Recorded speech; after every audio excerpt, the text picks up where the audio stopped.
সনাতন ধর্মাবলী মানুষের পাশে সংখ্যালঘু বলি না আমরা, ওদের পাশে ঢাল হিসাবে আমাদের নেতাকর্মীরা দাঁড়ানোর জন্য, পাহারা দেওয়ার জন্য উনি বারবার বলেছেন। এটা কিন্তু হিন্দু সম্প্রদায়ের মধ্যে মানে অক্টোপাই 1%, মানে 5%, দেখা গেল যে এখানে 10% হলো আমাদের সম্প্রদায়ের লোক, আমাদের তিনটি লোকজন। উৎসব তো আমাদের, এটা তো আপনাদের না, উৎসব তো মানে ঝাড়দার না সবার। আমি বিশেষ করে ওই এলাকায় এই যে কে হিন্দু মুসলিম এটা নিয়ে তো কোনো বিতর্ক আমি দেখি না, হ্যাঁ বুঝছেন।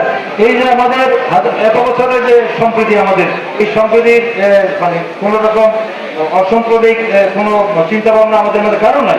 আমি কোরবানিতে মাছ শিকার করা যাচ্ছে করতে পারে, একটা আন্তর্জাতিক সম্প্রদায়ের কাছে বলতে পারে যে আমাদের এই সম্প্রদায়ের বাড়ির সরকার মানে যান মানে নিরাপত্তা নাই, তাদের এই পূজা মণ্ডপে হামলা হচ্ছে, এই ধরনের ঘটনার সম্ভাবনা আছে, আশঙ্কা থেকে উনি বলছে আমাদের নেতা কর্মীদেরকে বলছেন সবাইকে পাহারা দেওয়ার জন্য, এবং বায়ু দূষণে এই তারা মহল্লায় টিম করে ও কমিটি করে আপনাদের সাথে থেকে আমাদের রাত জেগে আপনাদেরকে সেখানে যতটুকু নিরাপত্তা আইন প্রয়োগকারী সংস্থার সাথে থেকে এই নিরাপত্তা দেওয়ার জন্য ক্যাটাগরিক্যালি বলেছেন। তো আপনারা কি চান না যে নিরাপদে এই পূজা মণ্ডপ এখানে জন্য কোনো রকম কোনো প্রতিরোধ ঘটনা না করাতে চান না?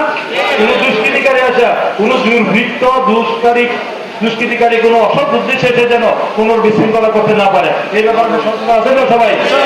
কমিটি করবেন, কাজ করবেন, সেটা করবেন।